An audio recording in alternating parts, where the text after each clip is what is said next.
आज की डिबेट बहुत ही धमाकेदार होने वाली है। आज डिबेट में जातिगत जनगणना के मुद्दे पर बहस हो रही थी, तो अनुराग भदौरिया किस तरह से उछल रहा था, सुधांशु त्रिवेदी ने करा दिया चुप। देखते हैं वीडियो एंड तक देखना भाइयों, और देश के हित में सभी मिलजुल कर हिंदू भाई एक रहो। जय हिंद। देखें वीडियो। अभी मजा आएगा ना भिड़ो। है कि इस बार जब सेंसस होगा तो उसमें जाति का कॉलम भी होने वाला है। तो आप मान के चलते हैं कि ये समाजवादी पार्टी के राष्ट्रीय अध्यक्ष जी श्री अखिलेश यादव जी की और समाजवादी की पीडीए का जो नारा दिया था उसकी जीत है। वाह। आखिर हर उस बात को हर समाजवादी जो बात उठाती है उसको सरकार को मानना पड़ता है। इसके मतलब सरकार को मानना चाहिए। समाजवादी लोग जो बात करते हैं वो समाज को आगे ले जाने की बात करते हैं और समाज के भले के लिए बात करते हैं। इसके पहले आपको याद होगा कि किसान बिल जब लेके आए थे तब भी समाजवादी ने आवाज उठाई थी, बाद में किसान बिल वापस लेना पड़ा था। क्या बोला तूने? समाजवादी लोग हमेशा नहीं तो पर अनुराग जी, हर वर्ग, मतलब आप ये बात मान गए ना कि मोदी सरकार विपक्ष की सुनती है, मान गए ना आप कि आप जो ये तानाशाह है, ये ऑटोक्रेट है, ये अनार्की जो है फैलाने का काम भारतीय जनता पार्टी करते हैं, मोदी तो किसी की सुनते ही नहीं है, अमित शाह तो किसी तरफ देखते भी नहीं है, तो अब ये मान गए कि विपक्ष को साथ लेकर चल रहे हैं, वो सबका साथ, सबका विकास, सबका विश्वास और अनुराग जी आपकी पार्टी का प्रयास है ना, तो मतलब ये चरितार्थ हो गया। इसके मतलब जब भारतीय जनता पार्टी को एहसास होने लगता है कि अब जनता पूरी तरह से खिलाफ हो गई है, पहले तो समाजवादी पार्टी ने आवाज उठाई थी, अब जनता भी उनके खिलाफ है, तब वो जाके जगते हैं। उन्हें लगता है कि अब बिहार का चुनाव भी है, अब हारना भी तय है, क्योंकि जनता जाति जनगणना के पक्ष में है, वो चाहती है पीडीए का नारा जिस तरह से चल रहा है तो उनको मानना पड़ता है ना। अब तो मान गए ना आप कि यहाँ पर एनार्की नहीं है, अब तो मान गए आप ना कि देश जो है सबको साथ लेकर चल रहा है, पीएम मोदी सब ये भगवान क्या जुल्म है, को साथ लेकर चल रहे हैं। आपके पीडीए का नारा, आपके एकदम लगते जिगर पीडीए आपने कहा और मोदी ने मान लिया। तो आप ये मान के चलेंगे भारतीय जनता पार्टी और भारतीय जनता पार्टी के जो अघोषित प्रवक्ता हमारे बगल वाले विंडो में दिख रहे हैं, ये भी तो विरोध कर रहे थे ना जाति जनगणना का। आप देखो कितनी अच्छी तरह भी तारीफ करेंगे सरकार की। अभी यही कह रहे थे कि बीजेपी सरकार बहुत अच्छा कर रही है, जाति जनगणना नहीं करवा रही है, अच्छी बात है, यही तो कह रहे थे। अब देखो हर्षवर्धन जी आज उनके स्वर बदले मिलेंगे, आज हमारे स्वर में स्वर मिलाएंगे। अनुराग जी, क्योंकि आपने इतना मुस्कुरा कर बोला है तो मैं भी आपको मुस्कुरा कर ही जवाब दूंगी और हर्षवर्धन जी से भी कहूंगी कि मुस्कुरा कर ही जवाब दें, क्योंकि हर बार ये होता है कि आप पर्सनल होते हैं, फिर सामने वाला पर्सनल होते हैं तो फिर आप रूठ जाते हैं।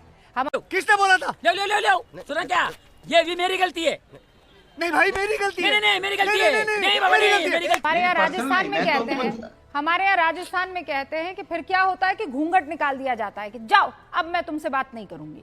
तो ये वाला फिर आप सीन जो है मत क्रिएट कीजिएगा। आप चूंकि नहीं अच्छी बातें कीजिए। हाँ तो अरे भाई देश के समर्थन में तो हर कोई बात कर सकता है। हर्षवर्धन त्रिपाठी जी जवाब दे आप मुझसे पहले। एक बड़ी खबर, राहुल गांधी इसी जातिगत जनगणना के सरकार के फैसले पर 7 बजे प्रेस कॉन्फ्रेंस करने वाले हैं, क्योंकि ये टॉपिक उनके दिल के बड़ा करीब रहा है। और जैसा मैंने आपको बताया, राहुल गांधी, कांग्रेस बार बार इस सरकार को इस मसले पर लेकर घेरती रही थी और आज शाम को 7 बजे राहुल गांधी इसी मसले पर प्रेस कॉन्फ्रेंस करने वाले हैं। और इसीलिए अब तेजस्वी यादव इस मसले पर शायद कुछ कह रहे हैं, एक बार जल्दी से सुन लेते हैं और उसके बाद मैं डिबेट को आगे ले जाती हूँ। सॉरी देख रहे हैं ये क्या किया है मोदी सरकार ने, मतलब एकदम वक्त बदल दिया, जज्बात बदल दिए। पर सुधांशु जी अब उनकी क्या गलती है? 15 महीने में 2 बार अगर नीतीश जी पलट जाएंगे तो कोई भी जो है वो कंफ्यूज हो जाएगा ना सुधांशु जी। नहीं, मैं सिर्फ ये कह रहा हूं कि उन्होंने ये गलत कहा कि उन्होंने निर्णय लिया था।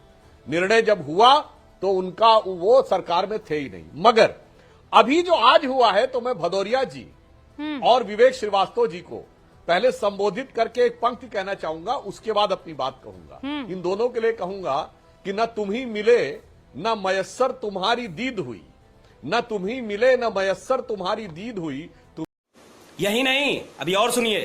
तुम्ही कहो ये मुहर्रम हुई कि ईद हुई। मुझे लगता है विपक्ष के दिल पर जो गुजरी है, इसके बाद वो इन 2 पंक्तियों में बहुत साफ समझ में आ जाती है। अब मैं बताना चाहता हूं, हमारा बहुत स्पष्ट रूप से यह मानना था कि प्रधानमंत्री श्री नरेंद्र मोदी जी के नेतृत्व में भारतीय जनता पार्टी जातियों का सम्मान, जातियों की पहचान और जातियों के उत्थान के लिए जातियां भारतीय समाज में हैं, यह एक हकीकत है। उनकी पहचान करना, उनका सम्मान करना, उनका उत्थान करना, तो हम सम्मान, पहचान और उत्थान के लिए समर्पित थे और इनका उद्देश्य था जातियों में घमासान करना। नहीं, लेकिन सुधांशु जी, इसीलिए आप देखिए एक और व्यूअर हमारा, मैं कुछ लाइव कमेंट लेती रहूंगी। भूमि चौधरी हैं, वो कह रही हैं बिहार इलेक्शन के लिए है रूबिका जी नौटंकी और केवल कुछ भी नहीं है। इस पर भी बोलते जाइए, फिर मैं विवेक जी का रुख कर लूंगी। हाँ बिल्कुल, जो उन्होंने कहा नौटंकी है, तो मैं बिहार की बात से उदाहरण देता हूं। बिहार में सबसे ज्यादा इसकी डिमांड करने वाली राजद जब सत्ता में आए तो समाज की कोई अन्य जाति तो छोड़िए, अपनी जाति का कोई योग्य व्यक्ति नहीं मिला जिस दिन कुर्सी छोड़नी पड़ी लालू प्रसाद यादव जी को, तो मजा नहीं आ रहा है। उनकी गणना क्या है, पहले लालू प्रसाद यादव जी, मैं, फिर मेरा साला, फिर मेरी पत्नी, फिर मेरा बेटा, फिर मेरा दूसरा बेटा, फिर मेरी बेटी, फिर मेरी दूसरी बेटी।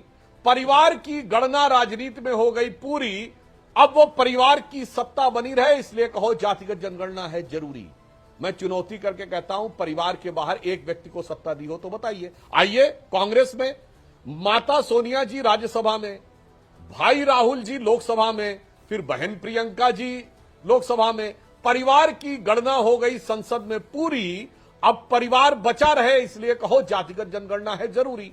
अब अरे बाप रे, ये तो धोती खोल रहा है। आइए, हमने जो किया वो मैं उदाहरण देना चाहता हूं। हम ओबीसी के उत्थान के लिए कब से समर्पित हैं। कल्याण सिंह जी 1984 में यूपी के बीजेपी के अध्यक्ष बने थे।